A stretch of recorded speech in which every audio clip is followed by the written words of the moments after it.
He's live from some kind of Gilded Age study in upstate New York. I don't know where he is. Yeah. He's in the basement. Oh, Colt, your audio's not coming in. Yeah. I think you're muted. He was just talking about how much he hates the Chinese this whole time. Yeah, I still can't hear you. Were you able to hear before? Oh, I hear you now. There you are. Okay. It says I was muted by you. He's coming in. Oh, okay. That's weird. Okay, we're all good now. We're gonna have a guest on, but we're gonna mute him. Yeah, he just has to sit while we just guess what he says. Yeah. We should do something like that. Somebody we know doesn't listen to this podcast, so can't hear us planning right now. Yeah. We just have them on and then mute them the whole time, but they don't know they're muted. And whenever they seem to be speaking, we just look at them and nod. Yeah, exactly. Yeah. Just keep going. Yeah. Famous historians on and be like, yeah, we have David McCullough on. And then, oh, God, we had him muted the whole time. Like, up the traffic. I would love it that, they should just do it on national TV. Like, they should, like, NPR, like, on PBS, they should have a guy, like, an expert, and as soon as he starts talking, they just, like, ignore him. And it just dead air for, like, 7 minutes, and it just goes back. It's just terrifying. To be fair, no one even goes past the headline. You just want to know, he's just elaborating. Because they're like, coronavirus rates are down. And then the guy will just elaborate. So no one wants to hear that anyway. Just take it off. All right, no response to your gracious host. You were on mute that whole time. We muted you. You muted me. Are you guys? This is going to be a great episode. This is. Yeah, I would say nothing makes a podcast better than just silence. That's whatever. Yeah, Colt and I are rising up against the oppressor, Arash. Yeah, that's how that played out. Hey guys, this is my work's Zoom, so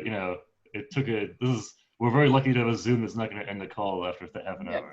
So you're saying we should do this for hours all day? No, I'm saying I'm like a Soviet premier who has access to like the higher class stuff, and I'm like eking it out to you guys. Like I'm the guy who gets like the luxury goose on the train car because I'm in front of Stalin, but then you guys are like down there because you're journalists who've been blacklisted.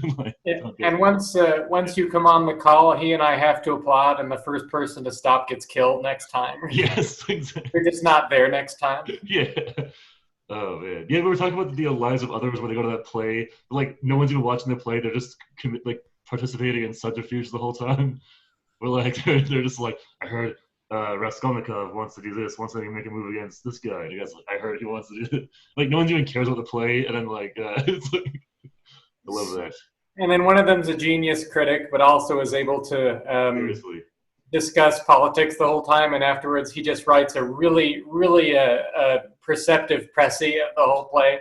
But he's the one who engineered everything, so he wasn't watching it and just knew what would happen. Yeah, exactly. He's like, oh, I've read the script. I know. I came prepared. Yeah. The author comes up to him as he's prime minister or whatever because he was able to engineer it during the play. Yeah. He says, I read your essay, and what I like about your criticism is you notice things about my work that I don't even notice.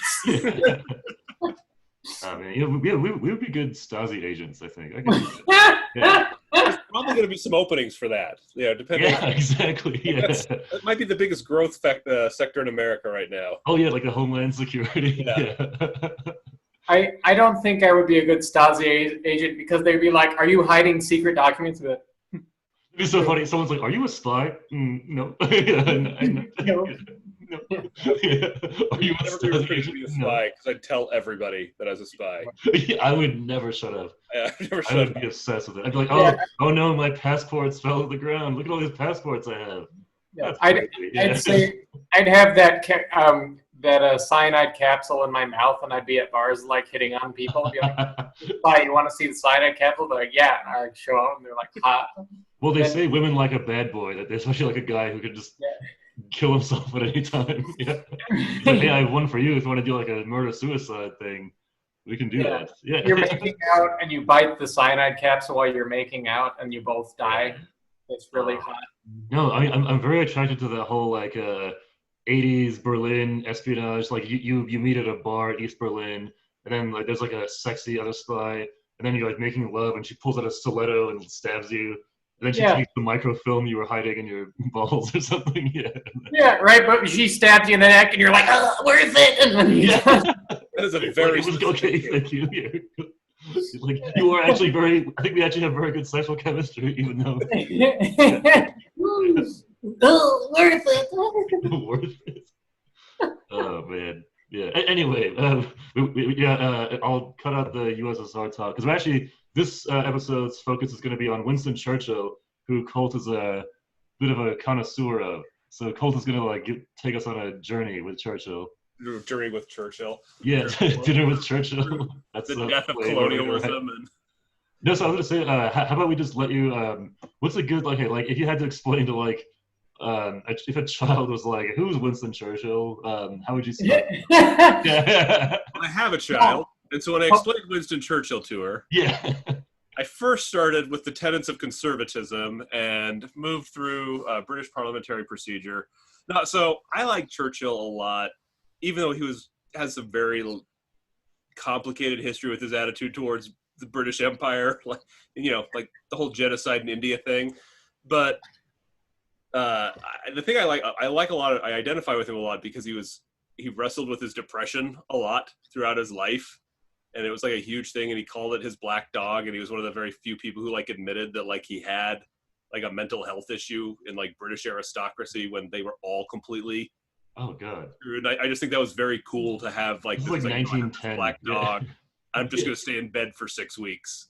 That's and that's, to me, I don't know, that was it seemed interesting to me that he was willing to even do that, and they even kind of euphemized it by calling it a black dog, but it's it was fascinating to me. And then towards the end of World War II, in fact, his doctors were just pumping him full of amphetamines because they're like, look, we can't outlast the Germans if Churchill just stays in bed eating biscuits for 6 weeks. So they're just pumping him full of amphetamines. They're like, we're just got to make it to the end. A world war is pretty depressing too. Yeah.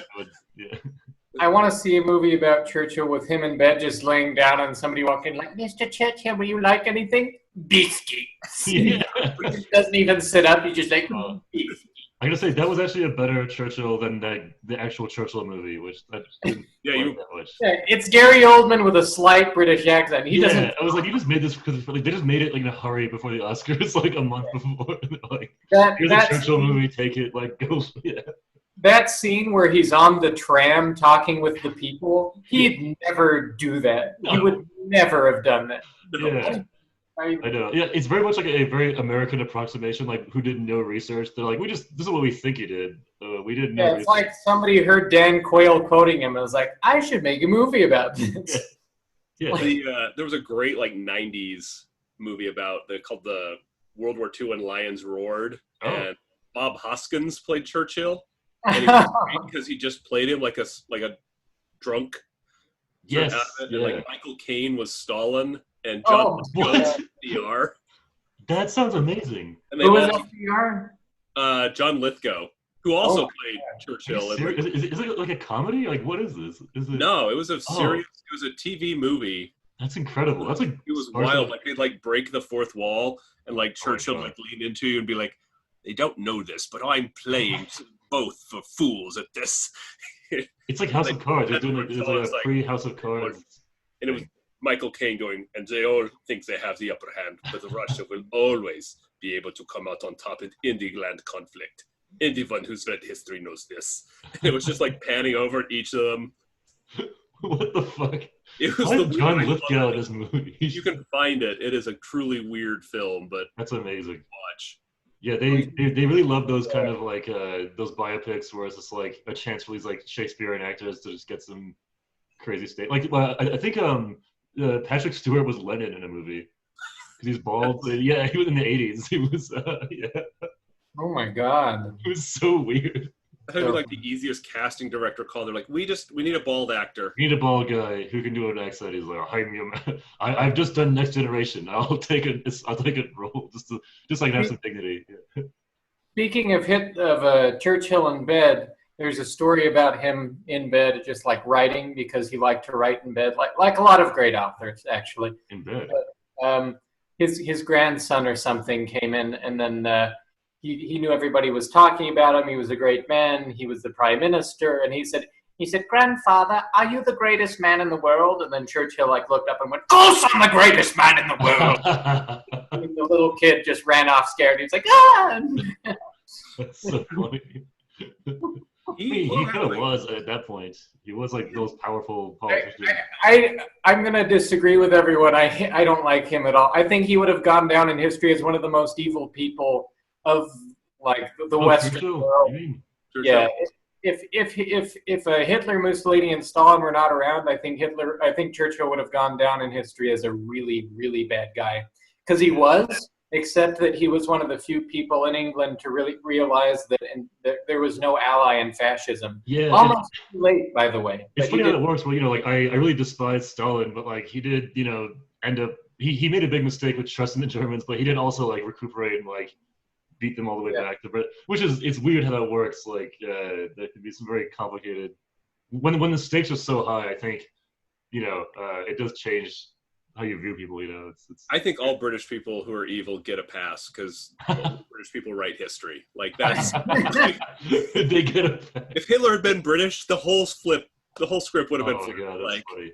That's true. It's funny you mentioned that though, because as I was watching, because I probably bring this up every episode, but as I was watching more of that documentary series, it's the 1973 World at War series. But it's really cool because it's they have all these first-hand interviews of people who are in their 50s, who were 20 in the 40s, and it's just amazing. But they had this really interesting thing about how Churchill was really disliked by the Parliament. He wasn't really a standard politician by any means, and no one really trusted him, and he was a very flamboyant kind of guy. But he was because and then Chamberlain was just sucking up to all these fascist leaders, and Hitler was just rolling over Europe, and then it was Churchill who he had them finally fight the Nazis in Norway and Finland and try to take control of the seas back, and then that can kind of convince everyone okay, we do actually have to go to war. We can't just let them pummel everybody. But yeah, it was interesting because I really underestimated how fucking much Neville sucked. Oh, he was very, very wimpy. Yes. But he was. A lot of people credit Churchill with the "We'll fight them on the beaches" speech, but that was actually a rephrasing of something Neville Chamberlain said at one point. Oh, and really? He just thought he needed to buy time, and so he gave Czechoslovakia over to the Nazis. Yeah, because it was mostly because once they took over France and then everything, then Belgium and everyone, and it was right across next to the channel. But no, it was interesting too because they had this whole thing about how nobody really took the war seriously for the first few months because the London Blitz hadn't happened yet. So actually most of the casualties were just in the blackout with car accidents and shit. And people were going to bars. It's now where no one's taking COVID seriously. They're all not taking the war seriously. Yeah. And it was weird. And then and actually tons of apparently they had this lord being interviewed, and I guess he was saying tons of the British ruling class opposed the war. They didn't want to bomb Germany because it would destroy private property. And actually yeah, it was fucked up. They were very pretty pro German industry, and then and then the Germans finally started bombing them, and then that kind of turned the thing. Yeah, and then they had this. Also, sorry, I'll shut up in a second. But they had this funny thing where it was about how kids from London were being sent to the countryside to evacuate the city, and I guess they were extremely poor compared to the countryside people. So this guy was talking about these poor London coal miner kids coming to his house, and he's they were just peeing on the carpet just animals, and he was just I didn't know this was happening in my own country. That's how stratified England was. There was still people living in 17th century means in the 20th century. It was crazy. C.S. Lewis left that part. There's another one where the Penverness children pissed on the rug. Yeah, exactly. That's why they were in the wardrobe in the first place. They thought it was a bathroom. Yeah, no, and there was one guy who was one of the kids, and he was saying how it was the first time he ever had hot water or hot food. That was when he was evacuated. My grandfather, and George Orwell writes a very good essay about rationing in England during the war. My grandfather said that after the war he was a kid, and his mother brought him a banana, and he was almost afraid of it because he had no idea what the fuck it was. Exactly. Yeah, their world was so small. It's very interesting because it's hard. It's weird. In one, 1940, you were still people just living in complete Yeah. Anyway, yeah, it was really interesting how that it really changed society too, because like everybody was mingling. It was like the war economy was all changing. Also, it was funny because they mentioned how like they had like the drive for pots and pans, but it's like you can't even use them to make anything because it's like for morale. So they're like, yeah, we just have all these pots and pans. We're not gonna melt them down. You can't. So you bring up how poor England was, and that's borne out by the correspondence between Roosevelt and Churchill, which was actually begun by Roosevelt, which a lot of people don't know. They think Churchill came to Roosevelt because famously, I mean, Churchill was a supplicant of Roosevelt. He was coming to Roosevelt asking for money and all these things. But in the correspondence, you can see how much they don't like each other. Really? And they sort of are talking because at their first meeting, Roosevelt wasn't yet president, of course, and Churchill being a snob and thinking, here's some podunk American over here, this Yank. Snubbed him. But they were both naval officials. During World War I, I think it was as early as World War I, Franklin Roosevelt was the Secretary of the Navy to Wilson. And he sent Churchill a message when he became president saying, I know that you're basically in the same position I was in World War I right now. So I mean I would like to, if there's anything you want to tell me, he says, you can tell me by this direct channel. Basically, he said, I'll read your letters. That's amazing. Well, especially because when FDR was being reelected, like right before the Second World War, like there was like a huge what is it like? Because like he was like most of the country was like really opposed going like in it being involved at all, and like he barely won. Apparently, like the Congress bill to like allow a war economy and like supply England with arms, it passed by like 4 votes. It was like very slim, so it was like most of the country was not really on board with helping England at all. And in exchange for, I mean, America, like Roosevelt demanded a lot from England in exchange for actually pretty old boats. I think it was like 50. Most of them were unusable. Yes. Yeah, but I guess they just still needed them because the Germans had although U-boats were sinking so much shit, they just had to have just anything. It's crazy. Yeah, and at one point, actually, because there was so much shipping being sunk, the United States and other countries as well were thinking that what was left of the British Navy would be appropriated by Hitler's forces. So they were saying that Churchill should move the Navy across the Atlantic toward the Americas for safekeeping. Yeah. Well, I remember they had that showdown. Like, there was like a showdown between like a German U-boat and like a British a ship like in like around Florida. Like there was like a British shipping boat that was being attacked by U-boats in like South America, and then it got like chased very close to the U.S. and there was like a whole showdown, and the German U-boat like surrendered, and it was like a really lucky moment. But it kind of helped add fuel to Churchill's argument, where he's like, we can't just ignore this. Like they're gonna eventually just like come. And it was nuts because like they had all like the vacation beaches were just like they dropped the tide. Like there was like fucking tank traps everywhere. Right. Yeah, because Britain had all those colonies in South America that were sending them all the fuel. Exactly. Yeah. Trying to blow up refineries and stuff in Curacao and Bermuda and. Exactly, but it's also like the most dangerous shipping channel, like the Atlantic. It's like it's like what's funny. And people were just dying. Like there were ships with like hundreds of people just sinking all the time. Like the Canadian wasn't even like I don't know if that's the right one, but that wasn't even like there was like a bunch of those. In American local newspaper, they'll have big local stories about cats and trees, and then tiny stories you can only read with a magnifying glass about another ship sinking in the Atlantic. Another liner with some Yeah. You had to get amber and like spread it on the page in order to read. Okay, so back to Churchill. So like pre World War II. So he was in World War I. Wasn't he in like the wars in Africa before that too? Yeah, he was in the Sudanese War. He helped quell an uprising among the Sudanese against their British captor colonials. Yeah, and then he was in the Second Boer War. And that was bad. He wrote his first book about going on a campaign in Pakistan when he was stationed in British India. His dad, who was also a major British famous politician, and he's descended from Lord Marbury, who's like one of the greatest British military generals ever. So there was all this like push for him to be a great soldier, but he could not like get into a military academy because he was not a good student. And eventually he got in, but he got into the army, which was like the lowest rung of British military system. He wanted to be in the Navy. Like that was the thing. Like we're an island, we have ships, we don't do land wars. Yeah. And he got on all of his campaigns, not because he was a good soldier, but because they're like, we need a journalist to come on to write his writing ability. So they took him. So his first book was about that campaign into Pakistan, and they only took him because, Churchill can write, bring him along. But amazing. He like ended up having to escape at one point in Sudan. He got pinned down and separated from his unit, and he had to like escape from a prison camp and then cross the desert. And that was his first like big bestseller.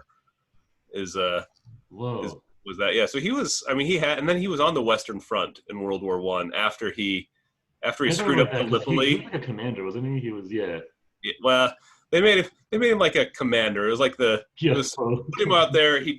They blamed him for Gallipoli, and they're like, you can go to the Western Front now if you want. It's funny because we were mentioning Gallipoli, how honestly, because from what I remember, it was basically like the Ottomans were extremely susceptible, but it was just like they had a very small window to mobilize, and from what I remember, the Navy just mobilized so slowly that they kind of missed their window. So it's like, if they had done the operation when he wanted them to do it, they would have gotten the Ottomans on their tails, kind of. But then because they waited so long, the Ottomans just like regrouped, made defenses, was waiting to murder them all. I mean, there's no reason they should have lost. And Churchill's original battle plan looked a lot better. He wanted to go in with like a massive force, but they're like, the Ottomans got nothing. They were literally defending the fort with like cannons, like not artillery, like cannons with gunpowder that you would load and then launch a cannonball out of like 19th century cannons at the destroyers, and they still lost. I have 2 points.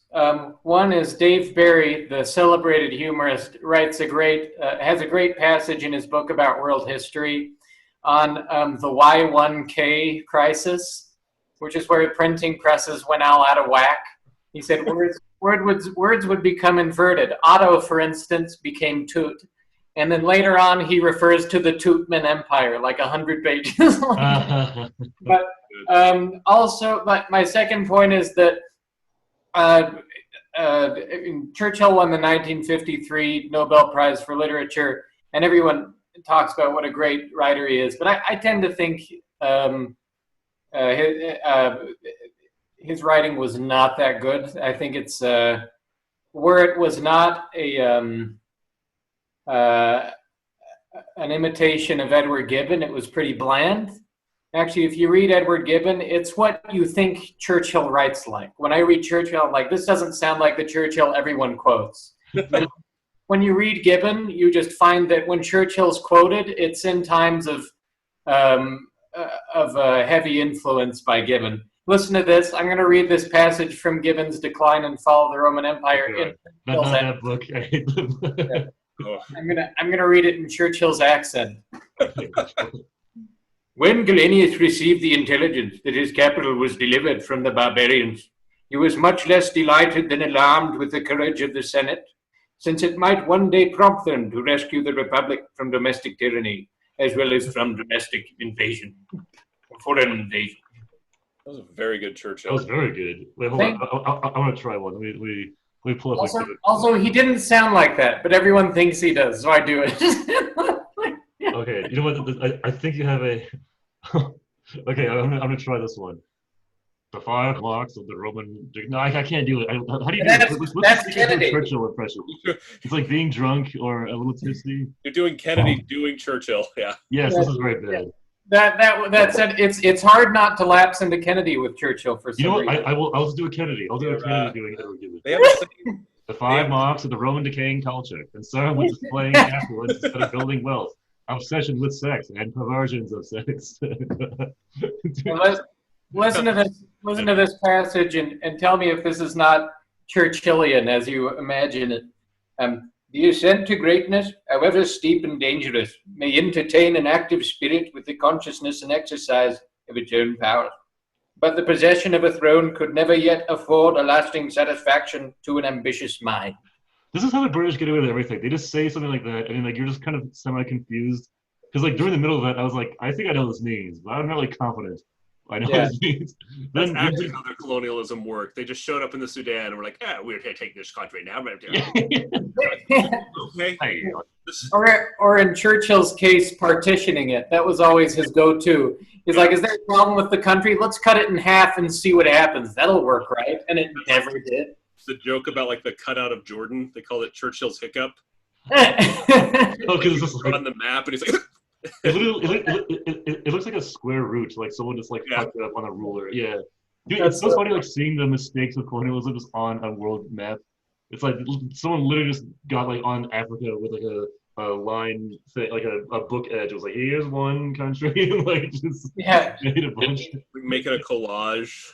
Yeah, exactly. It makes it much more easier for jigsaw puzzles. It's nice. Good. He had a really one of my favorite Churchill ideas that he had. And it's purely Churchill in its origin, but it actually kind of played out later, is that he wanted every English-speaking country in the world to unite under a same currency and form basically like a European Union. Like they would all default to the same currency and have interchangeable like access. It would just be like the West. Like it would be, He was like, basically, this is how I can keep the British Empire around. If I can make America buy into part, and he was like willing to sacrifice the British pound to the U.S. dollar and have them all go on the U.S. dollar to do it. And Roosevelt completely played. He was like, yeah, let's put a pin in that. We'll talk about that after the war. And he keep pitching it to Roosevelt. Roosevelt's like, yeah. Let's circle around back to that. Let's put that in the parking lot. I feel like a war is the easiest time to defer stuff. Oh, yeah, I'm just so busy with this whole war thing. I'll get back to it. I'll totally. I promise. Yeah, it's like that episode of Curb Your Enthusiasm where his mom dies. Yeah, and then you can just say like, "Oh, I can't." The war. Oh my God, guys! I fucked up. It's gonna end in 10 minutes. What do you mean? For some reason, it's gonna end the meeting in 10 minutes. It wants me to upgrade. I thought I had the pro. Did you like the right account? We'll just do another session. Yeah. We can just do another one and finish the next. I have the pro too. If you want me to send out a link. Oh no, it's all good. Yeah, you know what? Yeah, we'll just do this one and we'll just do the last 20 minutes of another one. We'll just take a little break. Really good. Yeah. Yeah, man. But I was gonna say, like, if Pearl Harbor happened, I would milk the shit out of that. I'd be like, Pearl Harbor happened. It's all the whole harbor is full of these wrecked battleships. I gotta clean it. It's a whole thing. You don't want to. Speaking of Pearl Harbor, and I don't know how true this is, but I read it in my perfunctory readings into Churchill over the week in preparation for this. Mm-hmm. There's a kind of far right conspiracy that FDR knew about Pearl Harbor before it was going to happen. Oh yeah. It's interesting because the U.S. definitely knew there was going to be an attack because they had cracked the Japanese codes, but they just didn't know where. Apparently, but from what I heard, there was like a radio guy who actually saw like a radar guy who saw all these planes, and he thought it was like a problem with the radar, and they're like, "Oh no, those are real planes. Those are like actually." Well, and like all the conspiracies because we moved out like big portions of the fleet from Pearl Harbor, so like they didn't sink. A lot of our aircraft carriers weren't there. Exactly. That's the reason that we bounced back. That they bounced back because they didn't get to the carriers because they were in. I forgot where they were. It's funny too because with Pearl Harbor, like how much stuff snowballed for Pearl Harbor to happen because pretty much the Japanese needed oil and gas, which they had to get from the Philippines. But then to take the Philippines, they had to take all these other islands around the Philippines and these British places.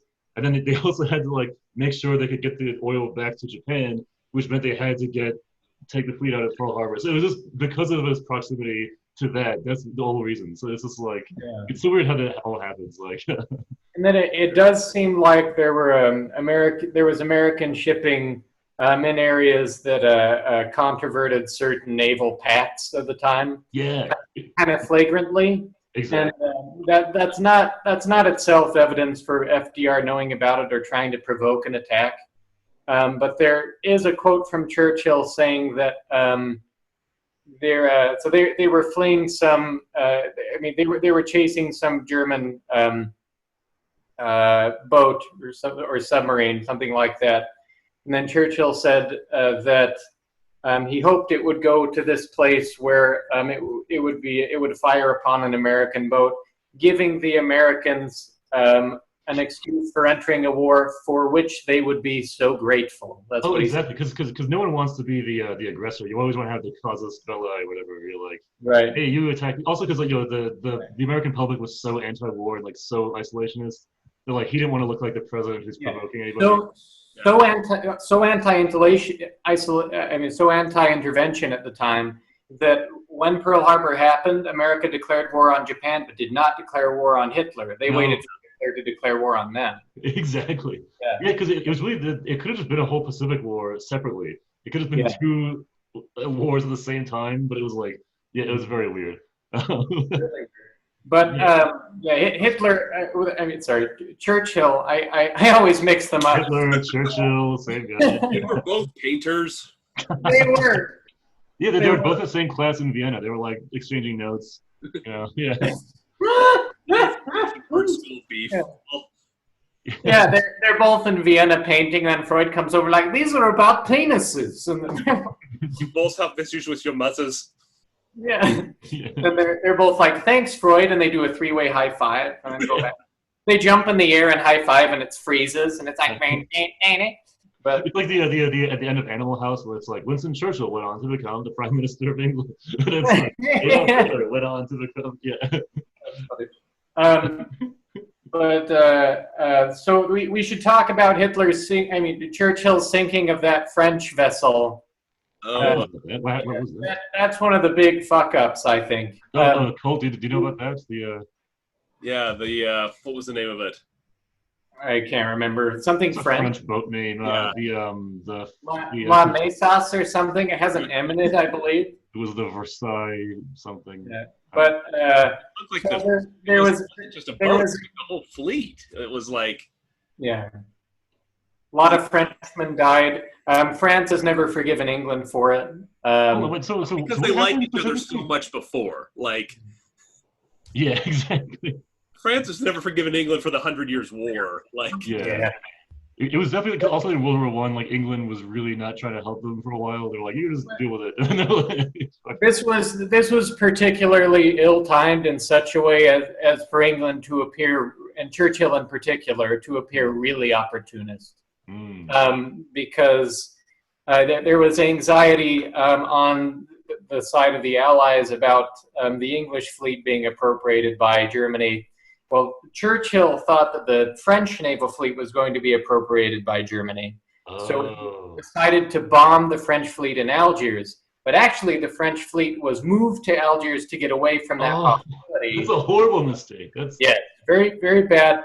But Churchill also gave a speech saying, "I have done this thing, and history will have to judge me for it," and all this.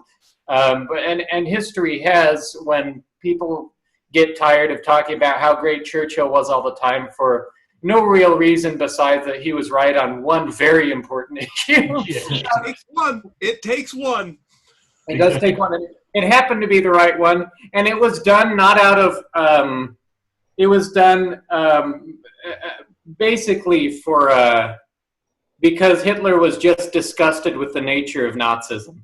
Like in Great Contemporaries, where he writes about Hitler, he said, basically, Hitler came to power by illicit means, by sort of underhanded means. But history has shown that some people did and still went on to do great things. Churchill said he's turned the country around. It's no longer at the feet of the Allies, but rather is at the forefront of Europe now. He's a great leader. We don't know what it'll be. Some Americans had that point of view too. They were like, we love what he's done with the place. We love what you've done with the place. It was bad. Yeah. I have my great-grandparents' Encyclopedia Britannica from like 1930.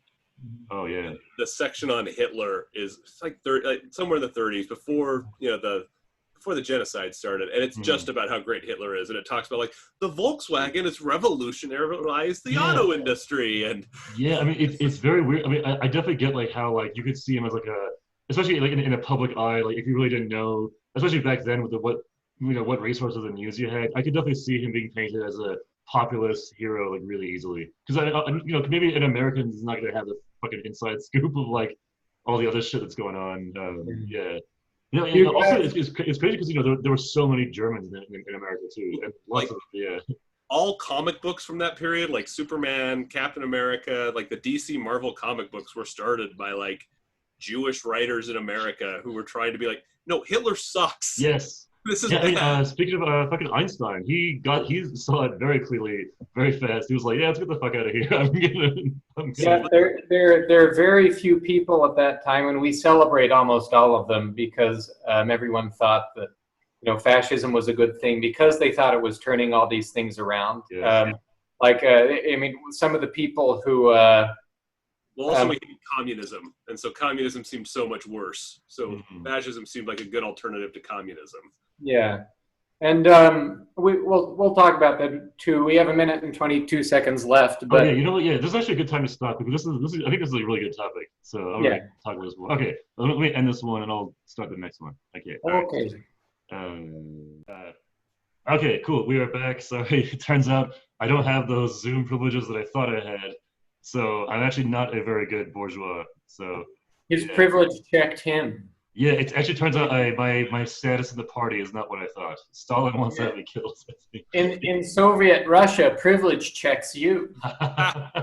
Oh man, I wonder if you could. If it's been long enough since Yakov Smirnoff, you could just bring it back and no one would notice. Yeah. Start hacking the limitations on Smirnoff. Oh, I guess I don't know. I had as my Polish character, I had that one Yakov Smirnoff joke, which I will not repeat because it's cancelable. Oh yeah.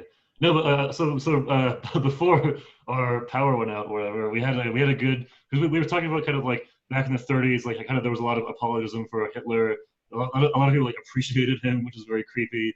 But like also, I was kind of thinking about the whole thing where like we always say like people were products of their time, but even back then there were people who were very cognizant and saw the evil even back then. Because we were talking about there were Jewish authors who totally saw him for what he was, and they saw it, but other people didn't see it, which is interesting. That's always interesting to me. Like, which is like something Colin Quinn says in the coloring book.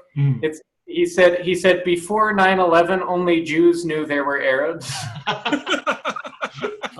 Oh my God! So you have to rely on the Jewish population as a barometer for what's evil, because they're like that. They're going to try to kill us. We need. Well, also I feel bad because no one ever believes them. Like, oh, shut up, we hate you anyway. I know. like every time. And they're always right, and we're still like, Jews. Dude, same in Russia, like they were getting like pogrom, but like, hey, this is not good. And then everyone's like, shut up, get the fuck out of here. Like, the curb music plays whenever they're right. Just seriously, and like no one ever gives them credit. They're like, well, you guys rule the world anyway, so of course you knew. It's like, come on, man. I'm just trying to. Like, that's so funny. There was actually because it's weird how there's like so many conspiracy theories about Jewish people, like that none of them makes because either they rule the world or they're like. Communists. I don't even understand anymore. There's so many anti-Semitic theories. It's all just so big. There was, the famous Clarence Thomas. No, not Clarence Thomas. I always mix him up and. Clarence Thomas. Clarence Darrow. Who's the really famous justice? Clarence. He said, "Fire in a crowded theater." That guy. Oh, not Earl Warren. No. I think it is Clarence.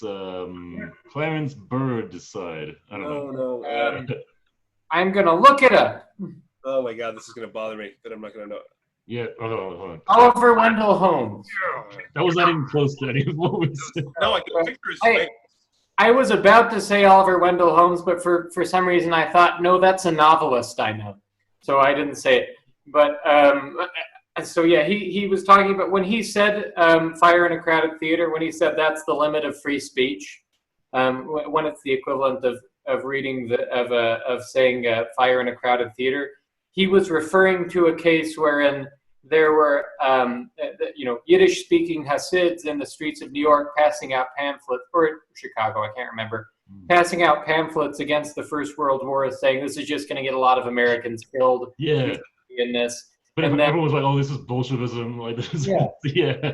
And then he said somebody went after him for it, and they suffered legal action of some kind. They suffered disciplinary action of some kind for passing the ban, because that was the equivalent of yelling fire in a crowded theater. I was actually just talking about this with some comics here lately that I was like, I don't know where I stand on free speech anymore, because I used to be very much like, no, you can have as much hate speech as you want. You can throw your Nazi parade, like you can hate, and that is America. You can have that and say it. You can't strip anybody else of their right or take it away from them, but like you are allowed to have that belief. And I was like, but I feel like the internet now has made hate speech so much more inflammatory that it's like risen to the equivalent of yelling fire in a crowded theater. It's not inflammatory because people can say it. That's not why it's inflammatory. Right. I mean, we hear of it because people can say it, but it's inflammatory because instead of like talking to people like that, people shun them, just decide not to talk to them anymore. And what do they do when they don't have friends who think the correct thing? They find friends who think the same as they do. And then if you get isolated, cliques like that who believe the same thing, they're going to egg each other on without any, outside knowledge. They're not going to look into any other viewpoint.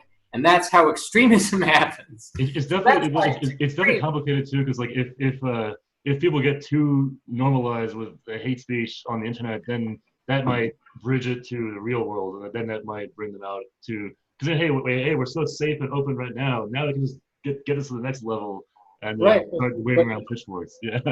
Extremism though is contents under pressure. Oh, sure, but extremism is one thing, but if it becomes normal, that's even scarier, because then that's a majority being hateful, So that's, and it's not going to be normal if you have it, if you're able to argue against it out in the open all the time. Oh, sure. If nobody's listening, if everyone's just like, yeah to these people, even though what they say is all wrong, that's how it's normalized. Because it's scary though, because I worry that I think American society is like so past that point that it's very much past discourse now. Of course, I don't say it's going to be fixed. I'm just saying that that's how it happened. Oh yeah, for sure. But now we're fucked. Now we're all fucked unless there's a huge cultural change and we're able to make the debate really public. We're all totally fucked. Yep. Not good. But anyway, maybe we should bring it back to Churchill. This is not a self-help podcast. This is not. Yeah. Okay. Sorry, Colt. We totally interrupted you though. No. We should go back to Churchill, because I was gonna say, are there any other like cool, juicy things, like any cool like top 10 fun facts you want to? The thing I liked about him, we were talking about him and Roosevelt's relationship, and there's stories about him getting caught regularly in the White House when he was staying there naked, and like what?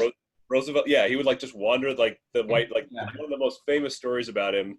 He encountered Lincoln's ghost in the Lincoln bedroom, but he was naked. And his accounting of the story is that Lincoln and I just stared at each other for a few minutes, and then Lincoln politely excused himself and left. That's the most like stoic tradition kind of ghost I've ever heard. When Franklin Roosevelt went to the door one time, and Churchill opened it and was naked, and Roosevelt went, Mr. Churchill, and he said, "I have nothing to hide from the President of the United States." Well, the best part about that was Roosevelt's description of Churchill to his daughter later. Because he's like, he was all pink and white and soft. Roosevelt was funny. I mean, Roosevelt like can't walk. He's like, man, but that guy was out of shape. Like, he's like this fucking. Like, I have polio. British guy just drinking and smoking cigars all the time. That's so good. Yeah, that's so good. But so I was going to ask, like, just about you personally. Also, like, what would you say is like your favorite eras of history? Like, what do you always kind of read? I obviously care a lot about like the 20th century, and I think it's because it is so like impactful. Like that's the one that I can see the repercussions so clearly today. Is like you can see the ripple effects still throughout society. And I grew up I'm an American. That was like the American dominant century. That's when we started to make our mark. And so it's the history that I'm most surrounded and involved with. Ironically, like growing up in Utah, my daughter is 7 and she's gotten super into pioneers, and we're not Mormon. I'm like, you're in the like one thing that I don't give a shit about. I have this exact same thing where I just do not. It's the most boring, dry history. was like, hey, you want to look at this cabin someone lived in? Like, fuck no, I don't care. It's like, I like Westerns, but like real Western history is not. Yeah, I want blood and killing. I don't want some Mormons. But America experienced its golden age after the war because of partly the agreement with England that in order to help them during the war, we would be given certain, imperialistic, concessions. Mm-hmm. I mean, we got so many of their colonies out of it. Yeah. I mean, we had. They just like finished paying us off for that in like 2008 or something. Yeah, no, it's nuts. Also, the funniest thing is that like, because now like the war industrial complex is like a really big thing in America. But in the 30s and 40s, like, everyone was very opposed to it because everyone thought that if they moved American manufacturing to just making war materials, then it'll hurt the other industries. And so everyone was really against it. No, like, we can't just like shift our focus as a country. But it ended up being like they were against it for the wrong reasons. They were against it because they thought it would hurt profiteering. That's exactly. So funny. That's so funny. Yeah, it was really weird. Also, I forgot to mention this. We were talking about France being really weird. France was even more complacent than England before World War II. Because like I was watching this thing. Apparently, basically, like the left was very divided, and then the right hated the left so much they were actually willing to have Nazism over having communists, like we were saying. But then also they had this funny thing, like the whole military was. This guy was saying that, like they were so traumatized as a military after the First World War, they haven't really made any advancements at all. And so like there was a general who was supposed to organize the whole defense against the Nazis. He lived in a castle with no telephone or telegram lines. And then there was this one messenger on a motorcycle that would come and go, and he would just never leave. And he was like literally building up walls around himself to like not address the issue. And like they were so incompetent. It was bad. And then they had this really complicated Maginot Line with like bunkers and trains, like cars. And like the guy was like, it was actually better defense for the Germans than for us, because they just didn't have to like go near it. It's just like one part. The Maginot Line, I had a story. I worked for a congressman in DC, and I was like the lowest level of staff you could have, like the bottom of the rung. And he like was writing this speech, and he flew into the bullpen area where we all were. And it was like, everybody who knows what the Maginot Line is, raise your hand. And I was the only one who raised my hand. He goes, really? This is the guy. This is the only one of you who knows what the Maginot Line is. Like, Colt, tell him what the Maginot Line is. And so I like laying it out to him. He's like, see, why can't I use that in a speech? One person on our staff knew it. He's like, come on, he knows it. He's like fucking intern. He knows what it is. He was like trying to make this analogy about we were building these false Maginot Lines. And in this speech writer's like, you can't, no one's going to know what that is. Americans don't know all that French defensive history. Yeah. I didn't know what it was. You shouldn't, because it was a failure. Also, it was really funny because like it kind of went all around France and then stopped at Belgium because like it was too insulting to just like keep building it. Because then Belgium was like, "Whoa, you're just gonna let us fucking be out here outside the national line?" But then Belgium just got like ransacked. Belgium got rolled. Yeah. Yeah. Oh, by the way, we should talk about a couple other failures of Churchill's. Yes, more Churchill failures. Yeah. I think we got a lot of pros and now we need some cons. We should talk about Gallipoli and actually one of his successes, but a pretty disgusting success, the sinking of the Lusitania. Oh yeah, that's a good one. I forgot. Like we talked about Gallipoli, didn't we? Yes, yeah, we already did Gallipoli. Oh, okay. But the Lusitania, the Lusitania is good. Yeah. That he. Churchill was part and was among the officials of an operation called Room 40, which was an intelligence service around World War I. That was, we now think, because of recently uncovered documents, responsible for the sinking of the Lusitania, which is what got America into World War I. That's such like weird pragmatism. It's like so cold. It's like I'm willing to let this happen just to go with my ally into a war. It's one of the things they play up with the Pearl Harbor conspiracy theories is that Churchill knew this worked, so he was going to let it happen again. Yeah. Because the only way to get Americans to care is to like let them get killed. Yeah. Until it messes with us, we're really not going to step in that. Yeah. And what was it? I think Charles Lindbergh was like apparently like a really anti-war guy. and he was like, "Don't go to war. Let's just stay here." It was like really weird. Also, the weirdest part of the documentary, because it's so weird watching people just frankly talk about this like horrific war in this documentary, because this guy who he was talking about like the internment of the Japanese by the Americans, and he was like, he was so blunt. He was like, "Well, we kind of interned the Japanese because there are so many Germans and Italians. It would be really hard to get them all in prison, but there's not that many Japanese, so it was kind of doable." He literally said that. He was like, "Yeah, there's fewer of them, so it was easier to intern them all." Also, the best part, he said at the end, he had this like kind of guilty look, and he was like, "Not the prettiest of not the prettiest part of our history." Yeah. Also, the Churchill's attitude to Japan was another one of his failures. Oh, really?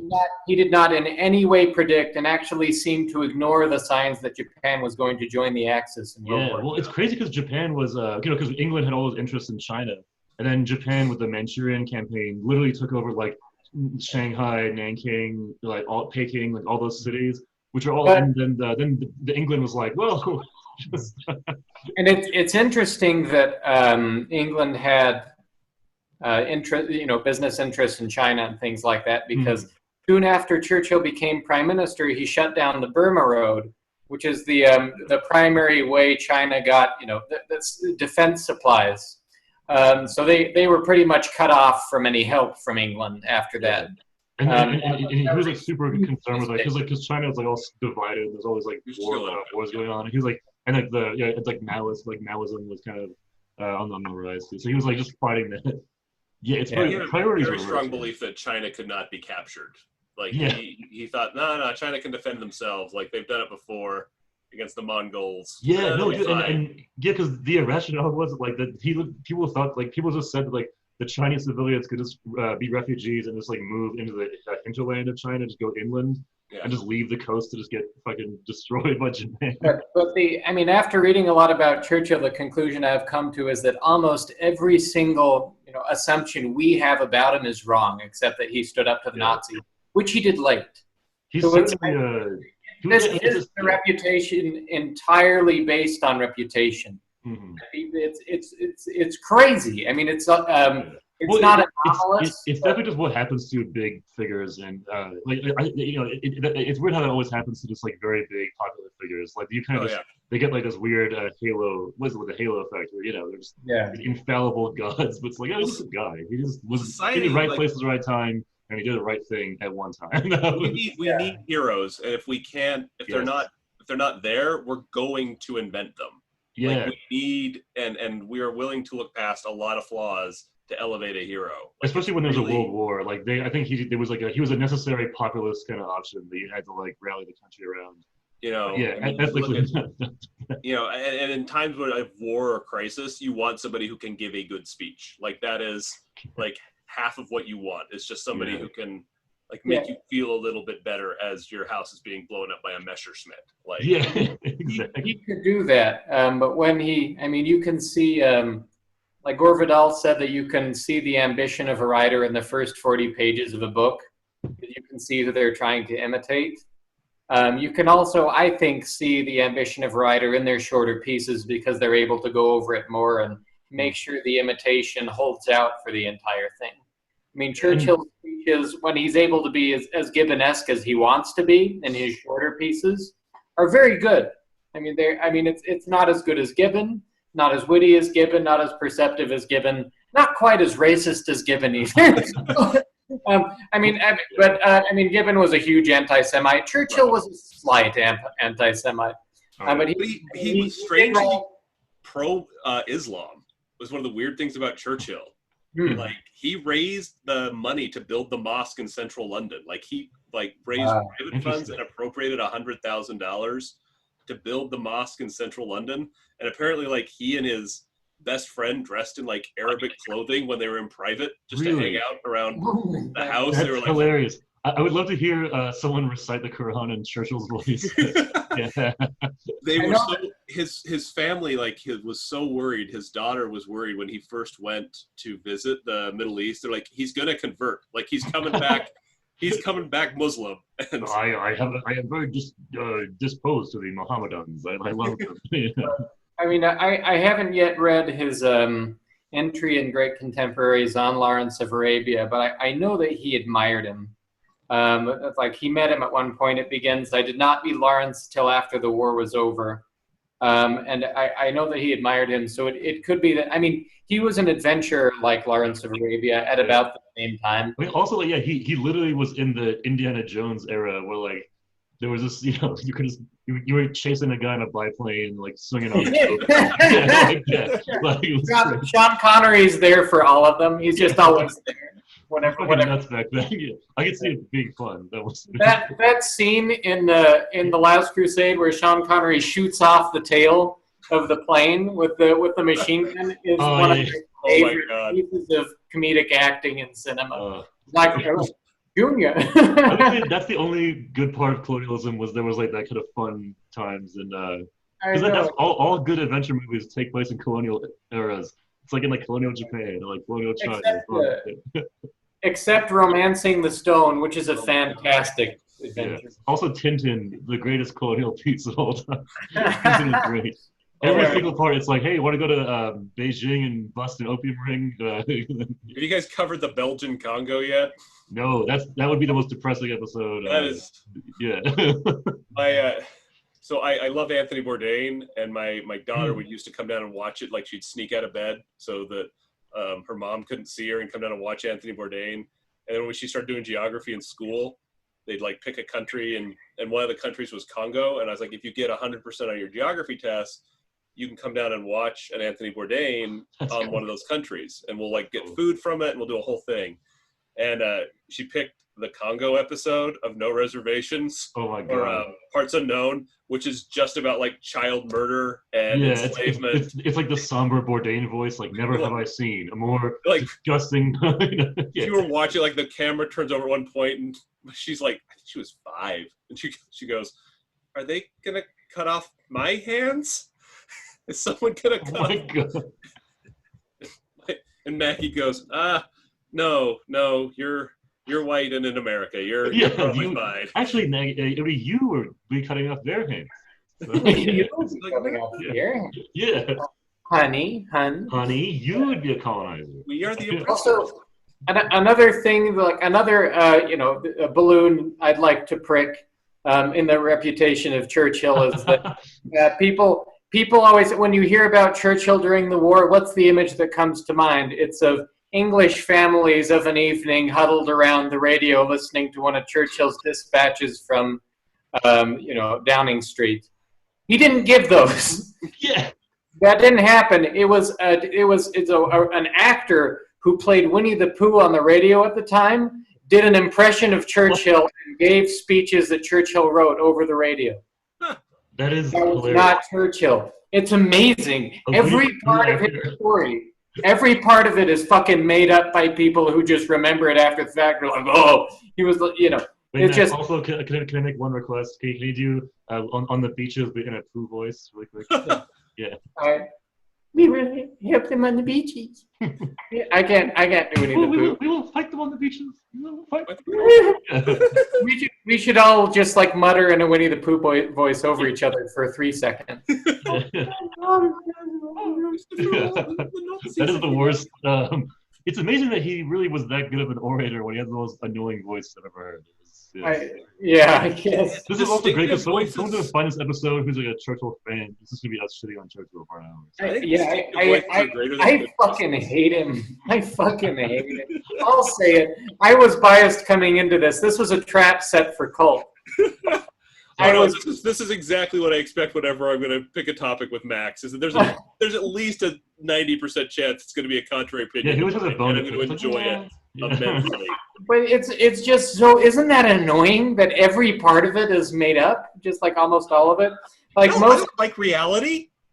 Most of the things he says, even people are probably things he didn't say that people just. I mean, the most famous story about like him, I didn't even put it on my like list because it's so cliche hack now that like I'll poison your drink is like. Oh, that's funny as hell though. I mean, although there is one that is verified as true, though I think he set it up.